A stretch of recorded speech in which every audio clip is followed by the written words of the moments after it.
खराब लाइफस्टाइल या पेट खराब रहने के कारण होने वाली बीमारियों में बवासीर के बाद आती है फिशर। मलद्वार के किसी भाग में यदि कट या दरार लग जाए तो उसे फिशर कहते हैं। फिशर के मुख्य लक्षणों में गुदा के आसपास दर्द, मल त्याग के दौरान या बाद में दर्द, गुदा के आसपास जलन या खुजली, मल में रक्त आना और गुदा के पास एक छोटी सी गांठ आदि शामिल हैं।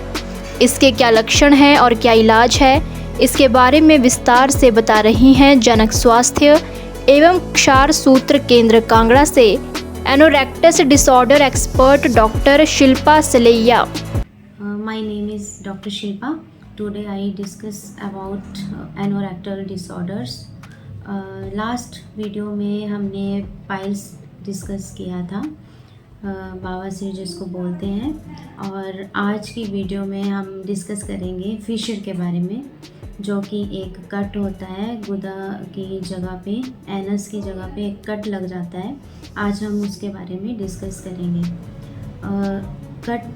कट एक ऐसी बीमारी है जो हमारे फिज़िकल फिटनेस और मेंटली फिटनेस पे इफ़ेक्ट करती है। इस बीमारी से पेशेंट जो है वो मेंटली भी बहुत डिस्टर्ब रहता है, क्योंकि इसमें 24 आवर्स या मोशन के बाद बहुत सीवियर पेन होता है।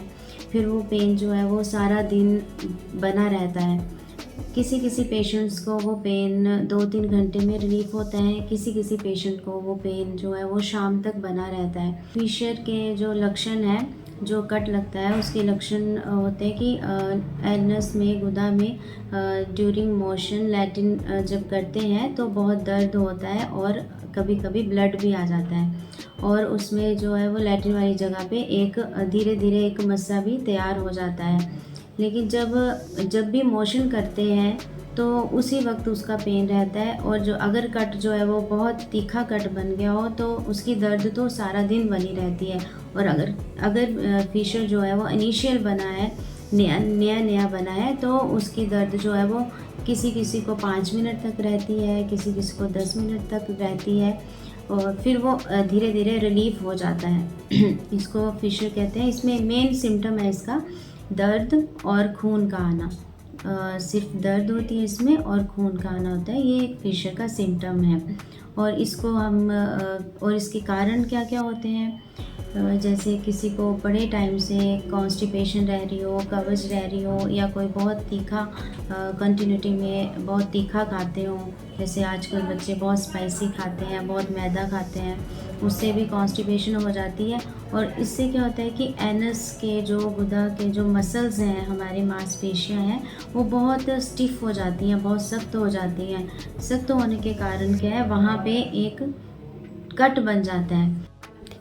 और जो बच्चे पानी नहीं पीते हैं, या जो लोग ज़्यादा पानी नहीं पीते हैं, फाइबर्स नहीं खाते हैं, तो हमारा जो अंदर का स्टूल होता है वो बिल्कुल ड्राई हो जाता है, पानी की कमी हो जाती है। फिर ड्राई स्टूल जब आउट होता है उसको कहते हैं कॉन्स्टिपेशन, उसको कहते हैं कब्ज। इसका फिशर का मेन कारण कब्ज ही है। उसी से मसल्स टाइट हो जाते हैं, फिर वो आगे कट लग जाता है, और वो फिशर जो है वो बार बार रियाकर करता ही रहता है जब तक इसका प्रॉपर ट्रीटमेंट ना किया जाए। जैसे कि हम आयुर्वेद से इसमें क्षार सूत्र से टैग को लाइगेट करते हैं, इंटरनल फिशर को ठीक करते हैं, कुछ आयुर्वेदिक मेडिसिन से ठीक करते हैं फिशर्स को।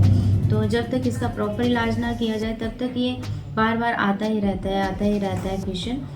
लेकिन जो एक फिशर प्रॉपर जो गुदा की बीमारी है वो मेन कब्ज से, स्पाइसी खाने से, उसी के कारण पानी का कम पीने से, उसी के कारण बनता है।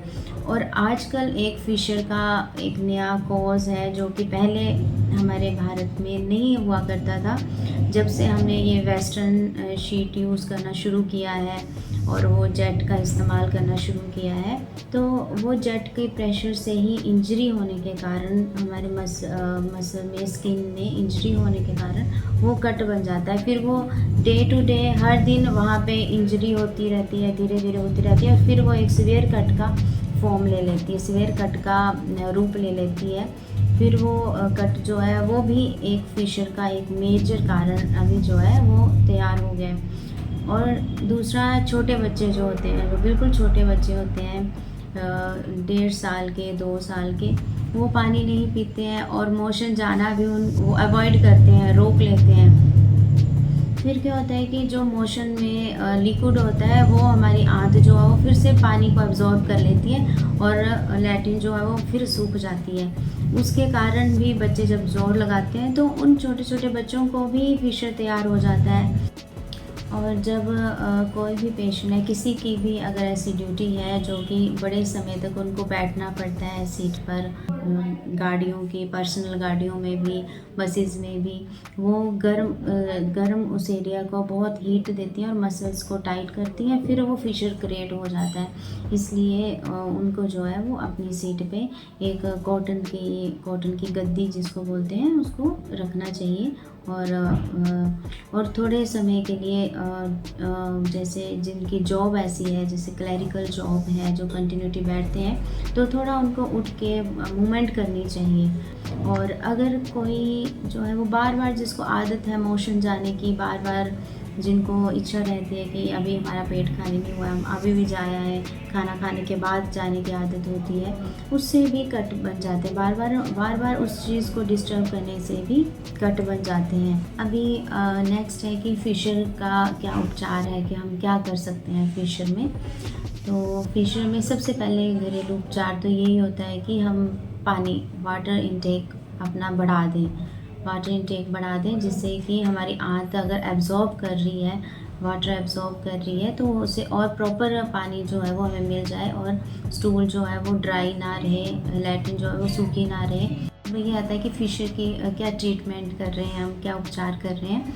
इसमें सबसे पहले घरेलू उपचार यही है कि हम पानी ज़्यादा पीना शुरू कर दें, क्योंकि हमारी आंत जो है वो पानी को एब्ज़ॉर्ब करती है, तो उतना पानी हमें चाहिए कि जिससे जितना एब्ज़ॉर्ब हो जाए, उससे एक्स्ट्रा वाटर हमारे अंदर होना चाहिए, जो कि स्टूल को ड्राई ना करे और हमें कब्ज़ ना हो। दूसरा बात है कि इसमें हमें फाइबर्स डाइट ज़्यादा लेनी है। अगर हम कोई फ्रूट खाते हैं तो हम उसके फाइबर्स ना निकालें, जैसे संतरे के जो ऊपर फाइबर्स होते हैं उसको निकाल के नहीं खाना चाहिए, हमें पूरा वैसे ही संतरा जो है वैसे ही खाना चाहिए, मौसमी वैसे ही खानी चाहिए। हाँ, अगर हम बनाना खा रहे हैं तो हमें पूरा पका हुआ बनाना खाना चाहिए और एक से ज़्यादा खाना चाहिए, उससे कब्ज़ नहीं होती है और वो एक अच्छा फाइबर और एक अच्छी एनर्जी की डाइट हम लेते हैं और उससे कॉन्स्टिपेशन भी नहीं होता है। हाँ, और हमें ये आदत बना लेनी चाहिए कि हमें मोशन एक ही बार में क्लियर जाना है और हमें विदिन 2 मिनट 3 मिनट में फ्री होके आना है। हमें वहाँ बैठने की आदत नहीं होनी चाहिए सीट में, कि हम बैठ के मोबाइल चलाएं या न्यूज़पेपर देखें, वो हमें हैबिट अपनी चेंज करनी है। और हमें हाइजीन का भी इसमें ध्यान रखना है। कई बार छोटे बच्चे होते हैं या फिर आजकल जो वेस्टर्न शीट चली हैं, उसमें क्या है कि मोशन जो है वो टॉयलेट जो है वो वहाँ लगी रहती है, वो क्लीन नहीं होता है प्रॉपर, इसे जेट से क्लीन नहीं होता है प्रॉपर। या छोटे बच्चों का जो एनस होता है वो बहुत बढ़िया से उनसे क्लीन नहीं हो पाता, तो जो स्टूल का पार्टिकल्स है वो हमारी स्किन पे अगर लग जाता है तो वो वहीं पे फिशर क्रिएट कर देता है। जब कई बार ऐसे होता है कि हमारे घरेलू उपचार के कारण जो है वो चीज़ें नहीं ठीक हो पाती हैं, कुछ हद तक ठीक हो भी जाती हैं, कुछ हद तक नहीं ठीक हो पाती हैं, तो हमें हमारा ध्यान एक मेडिसिन की तरफ जाता है। तो जो सबसे बेस्ट मेडिसिन्स हैं जो हमारे एंशियंट टाइम से, पुराने टाइम से जो चली आ रही हैं और उनकी एक्सपायरी नहीं होती है, जो आज दिन तक कई सालों से, कई सदियों से चली आ रही है, उनकी कोई एक्सपायरी नहीं है, वो आज भी उतना ही कामयाब है जितना कई साल पहले कामयाब होती थी। तो अब हम उनको एक आयुर्वेदिक मेडिसिन के ऊपर, कंजर्वेटिव ट्रीटमेंट के ऊपर पेशेंट को डालते हैं, दवाइयों के ऊपर, जो कि कब्ज़ को हमेशा के लिए उनकी दूर करती है, उनकी आदतों को ठीक करती है पेशेंट की, और कब्ज़ को दूर करती है, जिससे कि वो इस बीमारी से सफ़र नहीं करते हैं। इसके बावजूद भी अगर किसी का फिशर जो है वो ठीक नहीं होता है, तो हम फिर फाइनली उनको जो है वो अपने यहाँ पे आयुर्वेदिक तरीके से हम ऑपरेशंस करते हैं, जिसको धागे वाला ऑपरेशन कहते हैं, जो कि बिल्कुल सेफ़ ऑपरेशन होता है। उसका कोई भी बैड इफ़ेक्ट बॉडी पे या एनएस पे कोई बैड इफ़ेक्ट नहीं पड़ता है, फिर हम फाइनली उसको एक सर्जरी के लिए बोलते हैं, जो कि हम यहाँ पे पेशेंट की सर्जरी करते हैं। फिर वो उससे तो फिर दोबारा से ये बीमारी पेशेंट कभी सफ़र नहीं करता है। आयुर्वेदिक धागे से हम यहाँ पे सर्जरी करते हैं और पेशेंट फिर परमानेंट हल है, उसका परमानेंट सॉल्यूशन है, फिर उससे वो पेशेंट जो है वो बिल्कुल ठीक हो जाता है। और कॉन्स्टिपेशन के लिए तो हम फिर भी उनको उसके ऑपरेशन के बावजूद भी हम पेशेंट को कॉन्स्टिपेशन के लिए तो अपनी हैबिट चेंज करें, अपनी दवाइयों वाटर इनटेक, फाइबर्स, खाना प्रॉपर, तीनों टाइम का प्रॉपर खाना, ये सब उनको हम एडवाइस करते हैं और गाइड तो हम पेशेंट को हमेशा ही करते रहे हैं और करते रहेंगे।